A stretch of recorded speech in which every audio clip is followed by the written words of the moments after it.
திருச்சி பொன்மலை சந்தையை பற்றி தான் பார்க்க போகிறோம். இந்த சந்தை பார்த்திங்கன்னா பொன்மலை சந்தைன்னு எல்லாத்தாலும் அழைக்கப்படுது. இதை பார்த்திங்கன்னா 1926ஆம் ஆண்டு ஆரம்பிச்சிருக்காங்க. ஏன்டா அத்தனை வருஷம் பழைய சந்தை, ஒரு அடுத்த வருஷம் வந்துச்சுன்னா 100 வருஷம் வரப்போகுது. இப்படி இத்தனை வருஷமாக இந்த திருச்சிங்கிற இடத்துல பொன்மலைங்கிற இடத்துல சந்தை இருக்குது. ஏன் வந்துச்சு 1926 அப்படின்னு கேட்டிங்கன்னா, பொன்மலையில் ட்ரெயினுக்கு பாடி கட்டுற ஒரு ஃபேக்ட்ரி இருக்குது. ஸோ அங்கே வேலை செய்கிற மக்கள் அவங்க குடும்பத்திற்கு என்னென்ன காய்கறிகள், இறைச்சிகள் இந்த மாதிரி பொருட்களை விற்கிறது தான் அந்த சந்தை.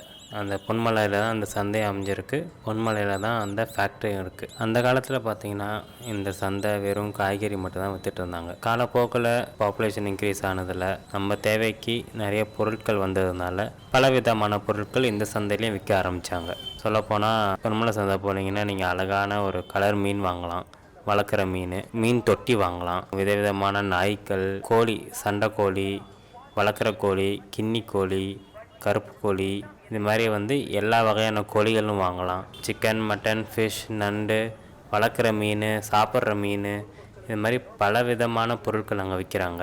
அந்த ஒரு காலத்துலலாம் ரயில்வே சம்பளம் 15 நாளைக்கு ஒரு தடவை இருக்கும். அதனால் இந்த சந்தையும் 15 நாளைக்கு ஒரு தடவை மாறிச்சு. எப்பப்போலாம் சம்பளம் தராங்களோ அப்பப்போலாம் இந்த சந்தை கூடும். இப்போ பார்த்திங்கன்னா இந்த சந்தை ஞாயிற்றுக்கிழமை மட்டுமே நடைபெறுது. இந்த சந்தை பார்த்திங்கன்னா மொத்தம் 3 ஏக்கர்.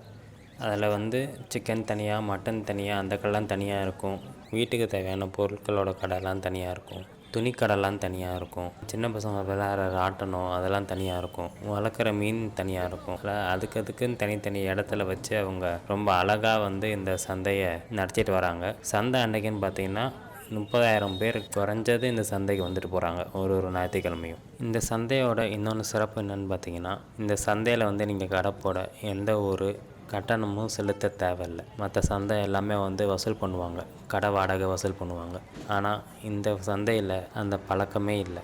என்ன அந்த சந்தை 90 வருஷம் பழமையாக இருந்தாலும் இந்த சந்தையில் கழிவறை, குடிநீர் வசதி, நல்ல வெளிச்சம் இது போன்ற எதுவுமே இல்லை. நானே பல தடவை அந்த சந்தைக்கு போயிருக்கேன். ரொம்ப கஷ்டமாக தான் இருக்கும் பெண்களுக்கு கழிவறை இல்லாமல். அதே மாதிரி குடிநீர் வசதி சுத்தமாக கிடையாது. ஆனால் இப்போ பார்த்திங்கன்னா இதெல்லாம் நிறைய புகார்கள் ரயில்வே துறைக்கு போனதுனால ரயில்வே துறை இந்த சந்தையை ஏலத்தில் விட போகிறாங்கன்னு ஒரு செய்தி வந்திருக்கு.